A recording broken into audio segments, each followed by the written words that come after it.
Bismillahirrahmanirrahim. Assalamualaikum warahmatullahi wabarakatuh. Selamat pagi anak-anak. Salam sejahtera, salam sehat buat kita semua. Pertama, alhamdulillahirrabbilalamin. Mari kita senantiasa memanjatkan puji syukur kita kehadirat Allah Subhanahu wa Ta'ala, yang mana telah melimpahkan banyak keberkahan dan kenikmatan, sehingga kita dapat mengikuti kegiatan portasi SMP Muhammadiyah 1 Prambanan. Baik, pada kesempatan yang baik ini Bapak akan menyampaikan materi terkait Go Green. Sebelumnya mohon izin untuk perkenalan terlebih dahulu. Untuk nama lengkap Bapak yaitu Imam Arifin, biasa dipanggil Pak Imam. Kemudian saya beralamat tinggal di Dukuh Kembang Gede, kemudian desanya Jagalan, Kecamatan Karangnongko, Kabupaten Klaten. Kemudian saya mengampu mata pelajaran ilmu pengetahuan alam. Nah, mungkin itu perkenalan singkat dari Bapak. Apabila ingin berkenalan lebih lanjut, nanti bisa menghubungi kontak.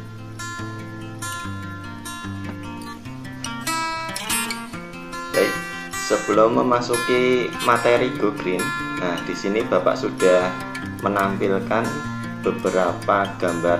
Ini gambar yang pertama. Mari kita identifikasi gambar ini. Di sini ada sungai, kemudian ada sampah yang menumpuk sehingga dapat mengganggu aliran sungainya. Kemudian sampah-sampah ini juga dapat menyebabkan pencemaran air. Nah, padahal untuk air yang bagus itu, yang kualitasnya baik, itu secara fisik dapat kita lihat warnanya itu bening, kemudian juga tidak berbau, juga tidak berasa. Tapi ketika kita melihat sungai yang banyak sampahnya ini, kita dapat melihat kalau warna airnya ini agak keruh ya. Nah, kemudian untuk gambar selanjutnya,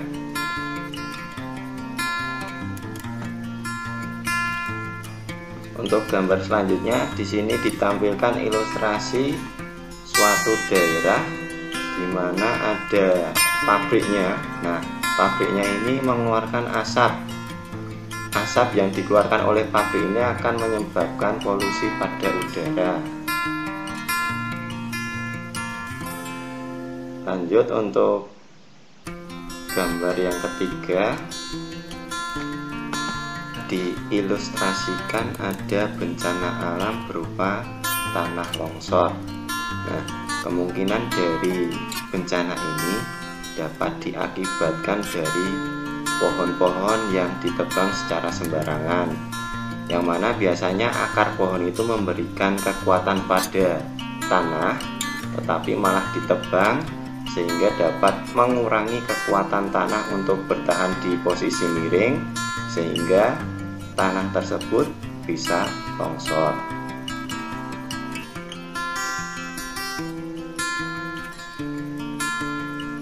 Baik, berdasarkan ilustrasi ketiga gambar tadi, kemudian bagaimana cara mengantisipasi atau mengurangi peristiwa tersebut? Nah, di sini sesuai dengan materi yang akan kita pelajari atau Pak Imam sampaikan, ini terkait Go Green. Salah satunya dengan cara Go Green atau penghijauan.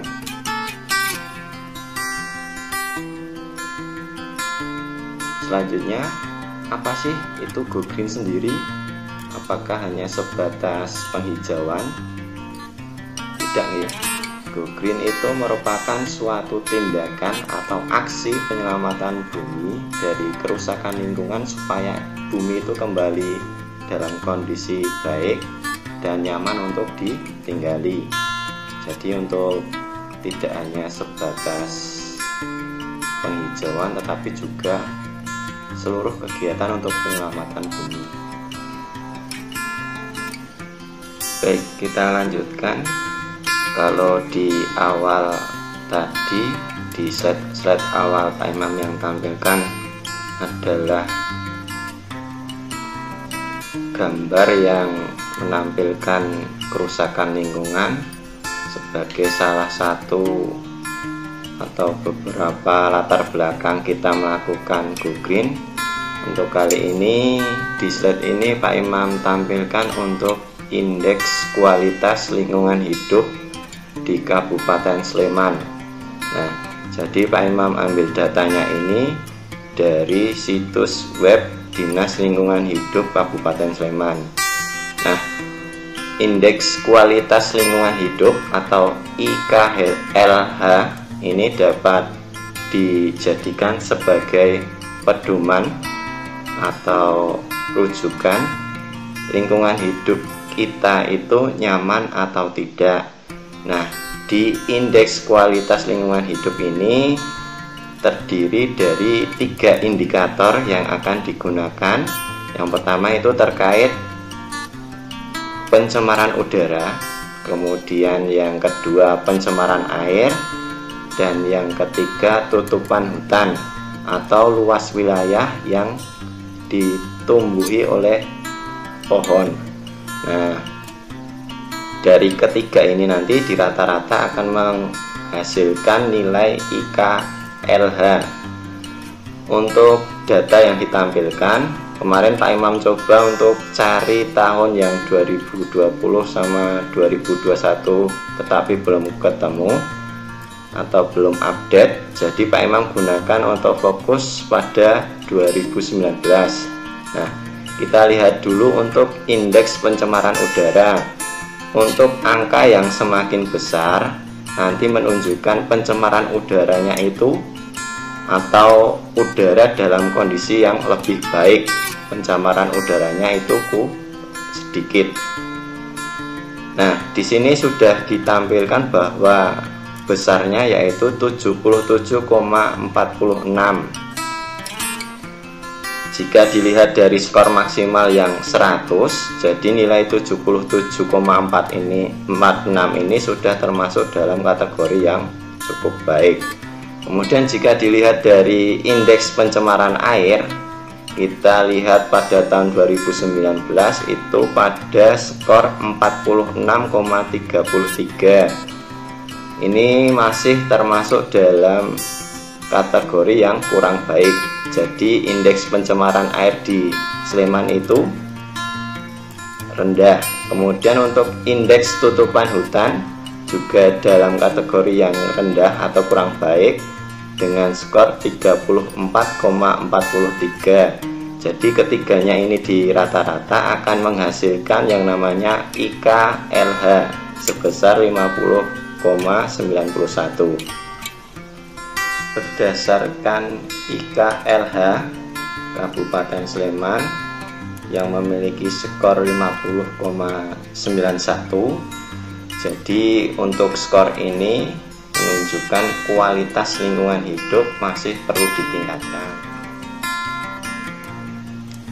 4R, prinsip dasar dari kegiatan atau aksi go green. Yang pertama yaitu ada reduce, kemudian reuse, recycle, dan replace. Reduce itu mengurangi, yaitu mengurangi sampah. Dengan mengurangi, maka jumlah sampah yang dihasilkan itu akan relatif sedikit. Kemudian reuse atau menggunakan kembali, hindari barang-barang yang sekali pakai, kemudian usahakan untuk memilih barang yang dapat digunakan kembali. Yang ketiga ada recycle atau mendaur ulang, jadi yang barangnya sudah tidak berguna nanti diolah kembali sehingga jadi lebih berguna. Kemudian yang terakhir yaitu replace atau mengganti barang.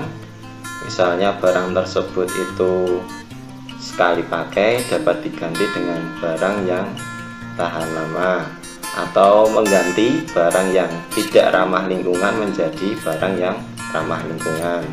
Nah, dari 4R ini dapat kita gunakan sebagai prinsip dasar untuk kita melakukan aksi go green atau penghijauan. Setelah memahami 4R sebagai prinsip dasar go green, selanjutnya kita akan mengetahui atau membahas terkait bagaimana langkah nyata dalam go green tersebut.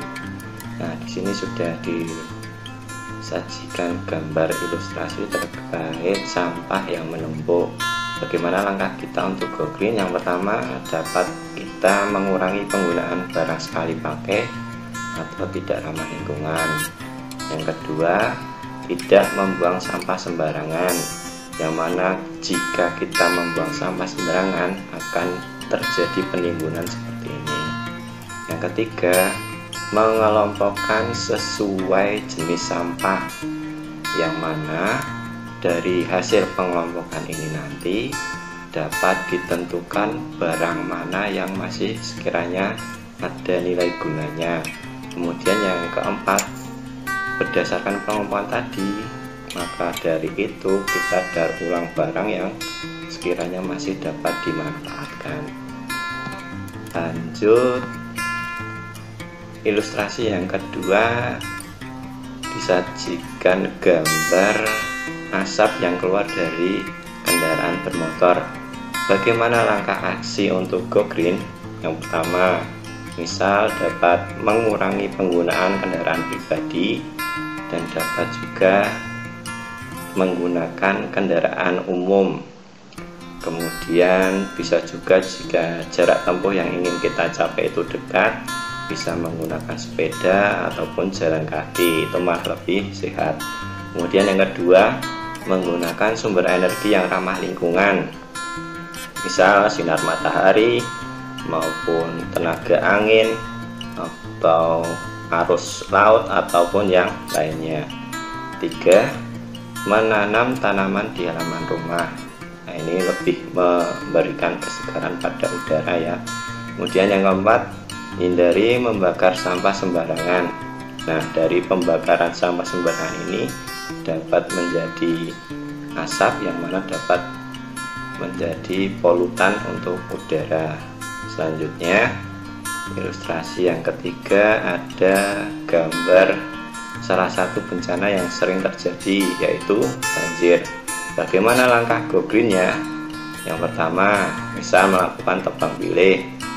Pohon-pohon yang ditebang itu yang sudah berumur, jangan yang masih muda. Kemudian yang kedua, menjaga kelestarian hutan. Nah, hutan ini kan manfaatnya banyak, salah satunya sebagai peresapan air. Kemudian yang ketiga, melakukan reboisasi atau penanaman kembali pada hutan yang sudah gundul. Kemudian yang keempat, menanam tanaman di sekitar halaman rumah. Ini juga sebagai peresapan juga bisa.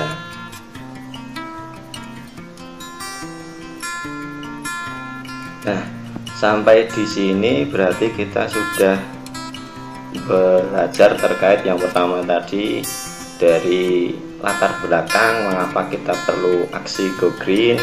Kemudian yang kedua, apa itu go green, pengertiannya apa. Terus yang ketiga, ada prinsip dasar dari go green, yaitu 4R. Kemudian yang terakhir tadi, slide yang terakhir tadi, ada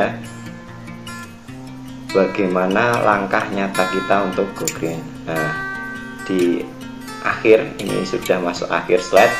Ini ada ayat dari Al-Quran yang menyampaikan bahwa, dan janganlah kamu membuat kerusakan di muka bumi sesudah Allah memperbaiki, dan berdoalah kepadanya dengan rasa takut dan akan diterima, dan harapan yang dikabulkan.